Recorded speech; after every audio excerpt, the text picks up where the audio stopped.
Algunas obsesiones no nacen del deseo. Nacen del silencio. Otras nacen del miedo. Pero las más peligrosas, nacen del pensamiento. Cuando la mente se encierra demasiado tiempo sobre una sola idea, cuando gira una y otra vez sobre el mismo eje, cuando ya no distingue entre lo real y lo imaginado, entonces la razón empieza a resquebrajarse. Y en esa grieta crece algo nuevo. Algo que no es humano. Algo que no obedece a la voluntad. Esta es la historia de una de esas grietas. Esta es la historia de una mente devorada por su propia fijación. Esta es la historia de Berenice. La miseria es multiforme. La desgracia del mundo adopta innumerables aspectos. Arrastrándose sobre el amplio horizonte como el arco iris, sus matices son tan variados como innumerables, y sin embargo tan profundamente se confunden unos con otros, que el analista más perspicaz no podría rastrear sus fronteras. Como el arco iris, como el también engañosa y traidora. Así comenzó mi destino. Mi primera memoria clara no es un rostro, ni una voz, ni un nombre. Es una habitación. Una biblioteca. Un santuario de polvo, sombras y silencio. Allí pasé mis primeros años. Allí se formó mi mente, lejos del ruido del mundo, lejos de los afectos simples, lejos de la luz común de la vida. Mientras otros niños corrían tras el sol, yo permanecía inmóvil entre los estantes. Mientras otros gritaban, yo leía. Mientras otros aprendían a vivir, yo aprendía a pensar. Y pensar fue mi ruina. Desde muy joven padecí una enfermedad del alma que ningún médico supo nombrar con precisión. No era locura. No era delirio abierto. Era algo más sutil y más cruel, una tendencia absoluta a la fijación. Mi mente podía aferrarse a una idea con la fuerza de una garra, y no soltarla jamás. Podía descomponer un pensamiento en 1000 fragmentos, observar cada uno durante horas, días, semanas, hasta olvidarme de todo lo demás. Perdía la noción del tiempo. Perdía el cuerpo. Perdía la realidad. Solo quedaba el objeto de mi contemplación. A veces era una palabra. A veces una forma. A veces una sombra. Y a veces, un detalle tan pequeño que nadie más hubiera notado jamás su existencia. Berenice era mi prima. Crecimos bajo el mismo techo, pero en mundos opuestos. Ella parecía hecha de luz y movimiento. Yo, de sombra y quietud. Ella reía sin pensar. Yo pensaba sin vivir. Ella corría. Yo observaba. De niños compartimos juegos. De jóvenes, silencios. Ella creció hermosa. No una belleza altiva ni distante, sino una belleza viva, palpitante, natural. Sus pasos llenaban las estancias vacías. Su risa desplazaba el polvo. Su sola presencia parecía molestar al aire quieto de la vieja mansión. Yo, en cambio, envejecía sin haber vivido. Mi rostro se volvió pálido. Mis ojos, hundidos. Mis manos, temblorosas. Mi cuerpo existía solo como sostén de una mente que nunca descansaba. Y sin embargo, fue a mí a quien el destino unió con ella. No por amor. No por deseo. Sino por inercia. Por encierro. Por resignación. Cuando Berenice cayó enferma, el tiempo empezó a cambiar dentro de la casa. La enfermedad no llegó de golpe. Avanzó como una sombra lenta. Primero fueron los mareos. Después las ausencias. Finalmente, los ataques. Crisis extrañas. Ataques en los que su cuerpo se congelaba, su respiración se volvía imperceptible, su pulso apenas un murmullo. Durante minutos, durante horas, parecía muerta. Luego despertaba. Y cada vez despertaba un poco menos humana. Su rostro perdió expresión. Sus ojos dejaron de reflejar pensamientos. Su voz se volvió hueca. Su cuerpo se adelgazó hasta parecer sostenido solo por la costumbre de existir. Pero fue entonces cuando algo cambió en mí. Porque mientras ella se apagaba, yo comencé a ver con más claridad. No a ella, sino a una parte de ella. Sus labios se hundieron. Sus mejillas se marchitaron. Su piel se volvió cera. Pero sus dientes permanecían. Blancos. perfectos, inalterables. Al principio fue una observación casual, después una curiosidad, luego una inquietud, finalmente una obsesión. Los veía incluso cuando no estaba presente. Los veía al cerrar los ojos. Los veía al leer. Los veía al pensar. No pensaba en su boca. No pensaba en su sonrisa. Pensaba únicamente en esa hilera exacta, simétrica, inmutable. Intenté luchar contra la idea. Pero luchar solo la hizo más fuerte. Porque la mente no destruye lo que combate. Lo alimenta. Llegó el día en que Berenice y yo quedamos prometidos. No hubo celebración. No hubo júbilo. No hubo ilusión. Solo un acuerdo silencioso entre dos seres que ya estaban medio muertos. El día de nuestro compromiso, ella sufrió uno de sus ataques más prolongados. Cayó al suelo, rígida, sin aliento. La colocaron sobre el lecho. Los médicos murmuraron palabras graves. La familia rezó en voz baja.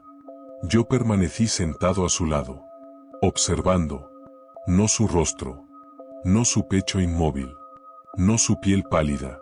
Observaba su boca. Las horas pasaron. El anochecer llegó. La habitación se llenó de sombras. Alguien encendió una vela. La llama temblaba sobre su rostro sin vida. Entonces ocurrió. Sus labios se movieron. Muy despacio. Como si un hilo invisible tirara de ellos desde el interior. Y vi sus dientes. En ese instante perdí el conocimiento. Cuando desperté, la casa entera estaba sumida en una calma que no era paz, sino anticipación. Berenice había sido declarada muerta. El entierro se preparaba. La noche avanzaba. Yo me levanté sin decir una palabra. Caminé sin rumbo. La cabeza me ardía. La realidad se fracturaba a mi alrededor como un espejo agrietado. No recuerdo cuándo tomé los instrumentos. No recuerdo cómo llegué hasta la tumba. No recuerdo cuánto tiempo pasó. Solo recuerdo el despertar. Estaba nuevamente en mi habitación. Sobre la mesa había una pequeña caja. Mis ropas estaban manchadas. Mis manos temblaban. Mi mente estaba vacía. Abrí la caja. Y comprendí. No grité. No lloré. No retrocedí. Dentro de la caja, alineados con una pulcritud imposible, estaban sus dientes. Cada uno separado del otro. Cada uno limpio. Cada uno arrancado con una precisión que solo puede nacer de una mente completamente entregada a su propósito. Durante largos minutos me limité a mirarlos. No sentí horror inmediato. No sentí culpa. Sentí satisfacción. Una calma espantosa. Como si algo que llevaba mucho tiempo oprimiendo mi pensamiento por fin hubiera sido liberado. Luego, poco a poco, la memoria comenzó a filtrarse entre los huecos de mi mente. El cementerio. La tierra húmeda. La resistencia del ataúd. El sonido. Ese sonido. Un gemido débil. Un movimiento bajo la tapa. Un instante de duda. Y después, el acto. Mi cuerpo empezó a sacudirse. La conciencia regresaba como un animal herido. Las manos me ardían. La respiración se me volvió torpe. Intenté cerrar la caja, pero los dedos no me obedecían. Los dientes brillaban a la luz débil de la habitación como una acusación muda. Entonces alguien golpeó la puerta. El sonido fue seco, urgente, violento.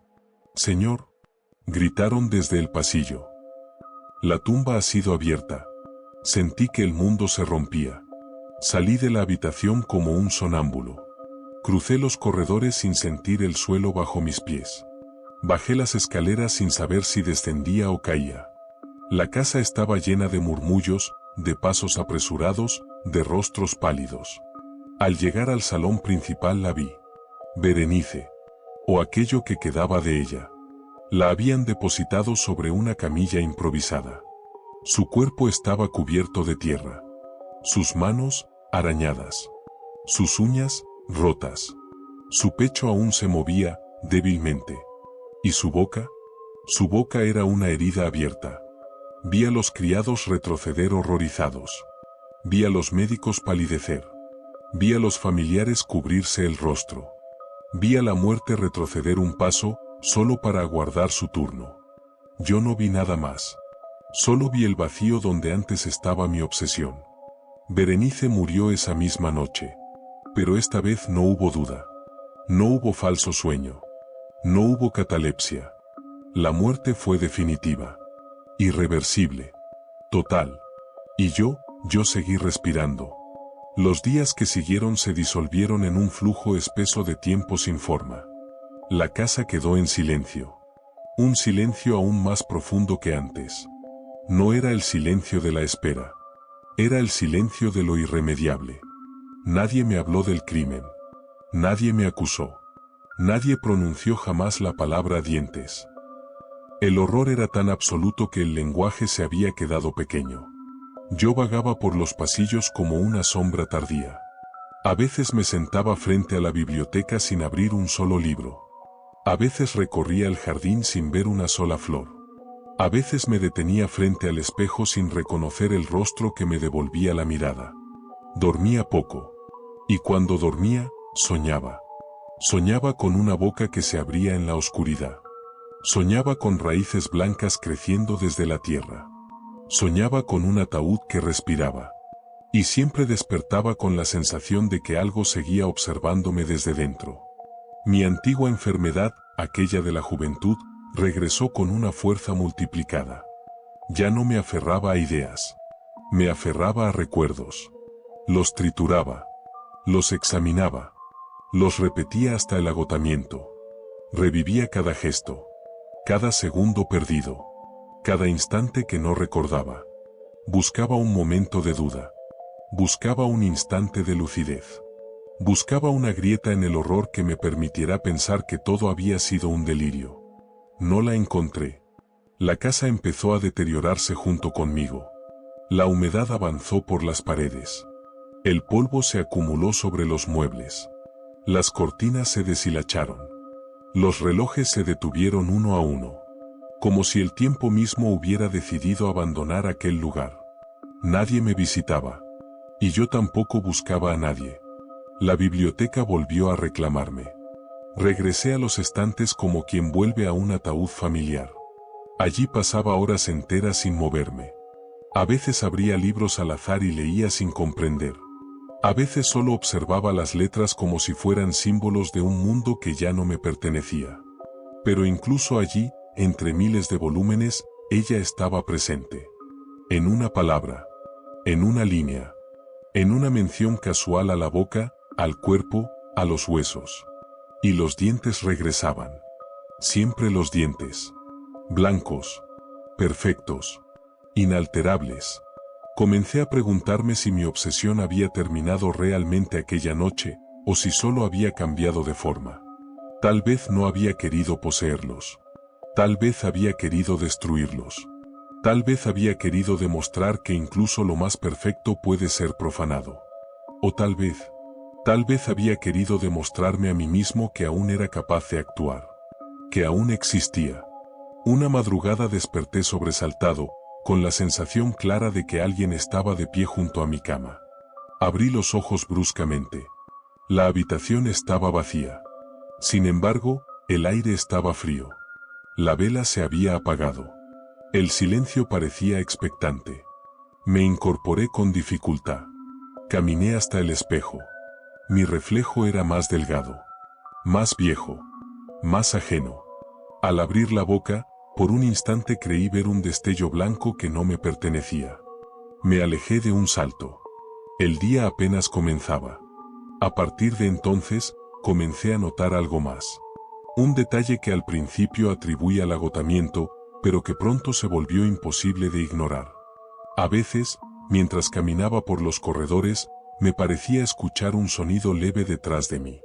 No pasos. No respiración. Un sonido seco. Rítmico. Como un roce diminuto. Como el golpe de algo pequeño contra una superficie dura. Me detenía. El sonido cesaba. Reanudaba el paso. Y volvía. Nunca pude ver su origen. Los médicos regresaron semanas después. Me examinaron como se examina a un objeto olvidado.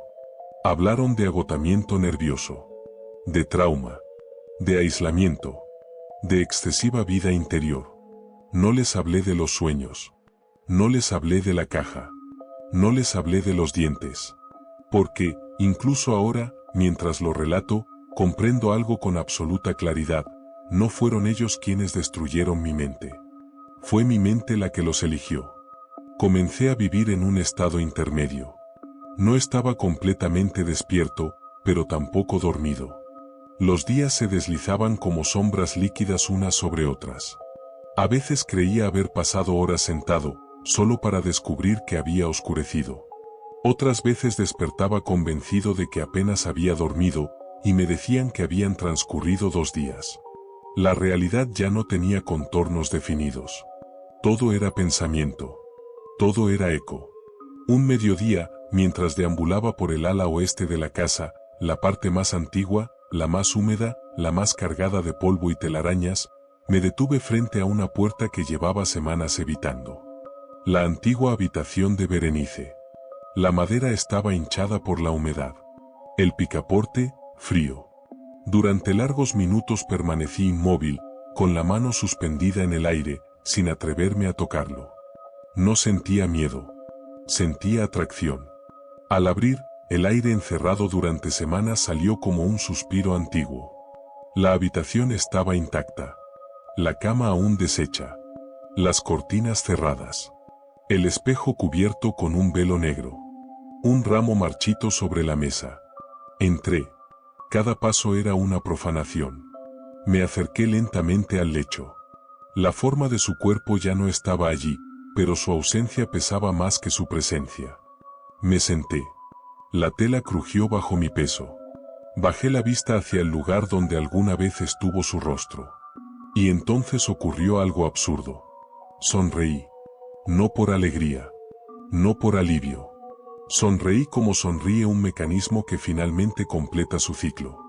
Porque comprendí algo que me heló la sangre. No extrañaba a Berenice. Nunca la había amado. Nunca la había deseado realmente. Ella solo había sido el recipiente de una idea. El soporte físico de una obsesión abstracta. Su desaparición no había dejado vacío. Solo había cambiado la forma del tormento. A partir de ese día, la casa comenzó a devolverme señales. No sé si eran alucinaciones, reflejos de mi mente enferma o manifestaciones reales de algo que no pertenece a este mundo. Solo sé que comenzaron, y nunca se detuvieron. Un vaso que aparecía roto sin que nadie lo tocara. Una puerta que se abría lentamente en plena noche. Un reflejo fugaz en un espejo cubierto. Un leve crujido dentro de las paredes. Y siempre, entre todos esos signos, aquel sonido sutil. Ese roce. Ese contacto diminuto. Ese golpeteo insignificante y constante que no podía atribuirse a ningún objeto visible. Intenté huir de la casa. Lo intenté con una convicción tardía, desesperada. Preparé un pequeño equipaje. Me vestí. Crucé el jardín. Alcancé el portón. Y allí me detuve. No fue una fuerza física la que me retuvo. Fue una certeza. La certeza de que nada cambiaría. De que podía huir de los muros, del polvo, del silencio, pero no de aquello que habitaba en mi mente. Regresé sin luchar. Esa noche soñé con Berenice por primera vez desde su muerte. No estaba en su tumba. No estaba en su lecho. No estaba mutilada. Estaba de pie. Frente a mí. Su rostro era inexpresivo. Sus ojos vacíos. Se acercó sin emitir sonido. Abrió lentamente la boca, y esta vez no había dientes. Solo un vacío negro, infinito. Desperté gritando. Al día siguiente, los criados me dijeron que me habían oído hablar durante la noche. Que había pronunciado una palabra una y otra vez. Siempre la misma. No. Negué todo. Mentí sin esfuerzo. Porque mentir se había vuelto tan natural como respirar. A partir de entonces, comencé a escribir. No por necesidad creativa. No por testimonio. Sino por compulsión. Llenaba páginas enteras con reflexiones sin orden, con frases sin sentido, con recuerdos fragmentados. A veces describía la casa. A veces describía mi infancia. A veces describía los dientes sin darme cuenta. Cuando releía esos escritos, no los reconocía como míos. Parecían obra de otro. Un ser que usaba mi mano. Una madrugada, mientras escribía junto a la ventana, el sonido regresó. Esta vez más claro. Más definido. Provenía del interior del muro, justo a mi espalda. Me quedé inmóvil. Acerqué lentamente el oído a la piedra fría. Entonces lo oí con absoluta claridad. Un leve chasquido. Como si algo diminuto golpeara una superficie dura. Una vez. Otra vez. Otra vez. Me separé de un salto, con el corazón desbocado. El sonido se detuvo en el mismo instante. Desde entonces supe que ya no podría ignorarlo. Los días siguientes me dediqué a recorrer la casa en silencio, buscando el origen. Toqué muros. Golpeé tablas. Apoyé el oído en puertas, en columnas, en escalones. El sonido aparecía y desaparecía sin patrón alguno. A veces lo oía en la biblioteca. A veces en el sótano. A veces en el techo de mi habitación. Y siempre era el mismo. Un aviso. Un recordatorio. Una presencia. Mi cuerpo comenzó a deteriorarse. Perdí peso. La piel se volvió cetrina. Los ojos se hundieron aún más. Apenas comía. Apenas hablaba. Solo escuchaba. Esperaba.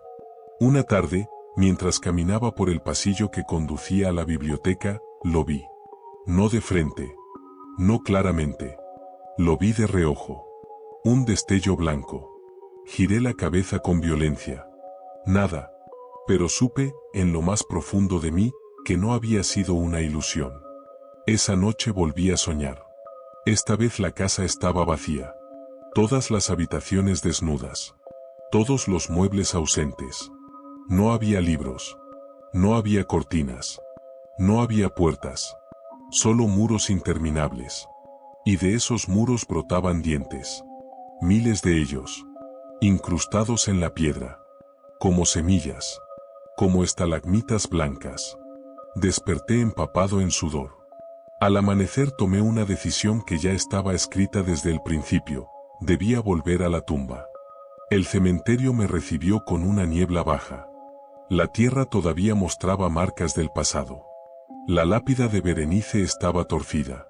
Manchada. Desgastada por la humedad. Me arrodillé. Apoyé la mano sobre la piedra. Y por primera vez desde todo aquello, recé. No a Dios. No por perdón. Sino por silencio. No sé cuánto tiempo permanecí así. Tal vez minutos. Tal vez horas. Pero cuando me levanté, supe que nada había cambiado. El sonido me siguió de regreso a casa. Más nítido. Más cercano. Más insistente. Esa noche, por primera vez, lo oí dentro de mí.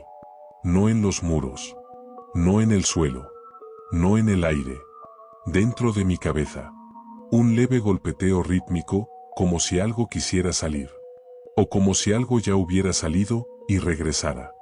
Desde aquella noche ya no hubo descanso. El sonido se volvió constante. No importaba si caminaba, si me sentaba, si intentaba leer, si cerraba los ojos. Estaba allí. Siempre allí. No como un ruido externo, sino como una vibración interna, una pulsación invisible que marcaba el ritmo de algo que no comprendía, pero que intuía demasiado bien.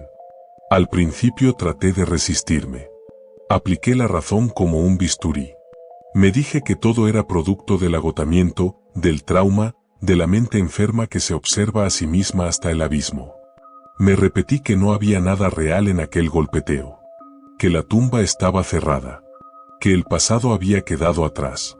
Pero la mente no escucha cuando ya ha elegido. El sonido no pedía permiso. Solo crecía. Comencé a sentirlo también en los dientes. En los míos. Una presión extraña, como si cada pieza de marfil quisiera desprenderse de su raíz. A veces apretaba la mandíbula con fuerza para asegurarme de que seguían allí. Otras veces los tocaba uno por uno con la lengua, como contando una colección que temía perder. Una madrugada desperté con un espasmo violento. Tenía la boca llena de sangre. No supe si me había mordido durante el sueño o si algo más había ocurrido. Frente al espejo vi mis labios agrietados, rojos, temblorosos. Sonreí sin querer. El reflejo me devolvió una mueca que ya no me pertenecía. Ese día comprendí que el proceso estaba llegando a su fin. No sabía cómo. No sabía cuándo. Pero sabía que la obsesión no permite sobrevivientes. Volví a la biblioteca una última vez. Encendí una única vela. El fuego proyectó sombras largas y deformes entre los estantes. Tomé al azar un volumen antiguo, de páginas amarillentas. No leí. Lo sostuve solo por el peso. Por la costumbre. Por la ilusión de normalidad. El sonido se volvió claro. Ya no era un golpe. Era un roce. Como si algo intentara moverse. Lento. Persistente. Desde dentro. Me levanté de golpe. Dejé caer el libro. La vela tembló. La llama se alargó, se encogió, volvió a estabilizarse. Y entonces lo sentí con total claridad. Algo se desplazaba dentro del muro, justo detrás del estante más antiguo. Me acerqué con pasos torpes. Apoyé la palma. El roce respondió. No con violencia. No con amenaza. Sino con paciencia. Como si hubiera esperado ese contacto durante mucho, mucho tiempo. Retrocedí. El aire se volvió irrespirable. Salí de la biblioteca sin mirar atrás. Subí las escaleras. Crucé el pasillo. Entré en mi habitación y cerré con llave. Me apoyé contra la puerta, jadeando. El corazón parecía querer romperme el pecho desde dentro. El sonido me siguió. Ahora lo oía en las paredes. En el suelo. En el techo. La casa entera parecía un cuerpo hueco lleno de movimiento. Caí de rodillas. Me tapé los oídos. Grité. Y entonces ocurrió. Un silencio absoluto. Tan perfecto, tan total, tan antinatural, que supe que aquello era el verdadero comienzo del final. Me levanté lentamente. Caminé hacia la mesa. La caja estaba allí. No sabía cuándo había reaparecido. No sabía quién la había traído. Pero estaba exactamente en el mismo lugar donde la vi la primera vez. No dudé. No temblé. No sentí miedo. La abrí. Vacía. En ese instante sentí el golpe definitivo dentro de mi cabeza. No fue un sonido físico. Fue una certeza. Comprendí, al fin, que nunca había poseído aquello que creía arrancar. Que la obsesión no había terminado en la tumba. Que los dientes jamás fueron un objeto, sino un símbolo. La materialización perfecta de la idea de lo inmutable, lo eterno, lo que permanece incluso cuando el cuerpo se descompone. Mi mente no quería dientes. Quería permanencia. Quería desafiar a la muerte. Quería poseer algo que no pudiera descomponerse. Y al no conseguirlo, había destruido todo lo demás. La casa comenzó a crujir. No como un edificio viejo, sino como algo vivo que se resiente. Las paredes emitían lamentos sordos. El suelo vibraba. El aire temblaba. El sonido regresó. Pero ahora ya no era leve. Era un arrastre. Un desplazamiento real. Algo avanzaba por los muros. Descendí las escaleras sin saber por qué. Cada paso era más pesado que el anterior. La sala principal estaba en penumbra. La biblioteca, al fondo, respiraba un aire distinto. Un aire cargado. Entré. El estante antiguo se movía. No mucho. Apenas lo suficiente para dejar pasar una línea de sombra. El roce era continuo. Ininterrumpido. Como uñas sobre piedra. Me acerqué sin poder detenerme. Cada paso era una rendición. Extendí la mano. Antes de tocarlo, el estante cedió por sí solo. Y lo que apareció detrás no fue un cadáver. No fue un fantasma. No fue una visión. Fue un vacío. Un hueco estrecho. Una cavidad abierta dentro del muro. Me incliné. Y entonces los vi. No supe cuántos eran. Docenas. Centenares. Tal vez miles. Dientes. Humanos. Pequeños. Blancos. Ordenados. Incrustados en la piedra. Como si la casa misma los hubiera absorbido. Como si la obsesión hubiera dejado su huella definitiva en la materia. Retrocedí con un grito. El sonido volvió con violencia. Un estallido seco. Y algo cayó desde el interior del muro. Rodó hasta mis pies. Me agaché temblando. Lo tomé con 2 dedos. Era uno solo. Uno de ellos. Perfecto. Inmaculado. Al alzarlo, sentí un dolor agudo dentro de mi boca. Un chasquido. Uno de mis propios dientes cayó sobre la piedra. Entonces otro. Y otro. Y otro más. No sentí sangre. No sentí carne. Solo la caída. Solo el desprendimiento. Solo el cumplimiento. Comprendí en ese instante que la obsesión jamás se sacia. Solo cambia de víctima. Caí al suelo. El sonido inundó la casa. Las paredes comenzaron a abrirse. Los estantes se resquebrajaran. La biblioteca entera se convirtió en un derrumbe de polvo, piedra y marfil. Y en medio de ese colapso, por primera vez desde el principio, vi con claridad. No a Berenice. No a la tumba. No a los dientes. Me vi a mí mismo. Como lo que siempre fui. Un pensamiento sin cuerpo. Una idea sin alma. Una obsesión caminando. La casa se derrumbó sobre mí. Y en el estruendo final, todo sonido cesó. Para siempre. Así termina la historia de Berenice. No como un relato de amor. No como una historia de muerte. Sino como la confesión última de una mente que se encerró demasiado tiempo sobre una sola idea, hasta convertirse en su prisionera. Poe no nos habla aquí de monstruos externos. Nos habla del peligro de la contemplación sin límites. De la razón sin emoción. Del pensamiento sin compasión. Porque cuando una obsesión logra ocuparlo todo, ya no queda espacio para el alma. Gracias por acompañarme en esta noche de horror silencioso. Nos volveremos a encontrar en el próximo umbral de la oscuridad.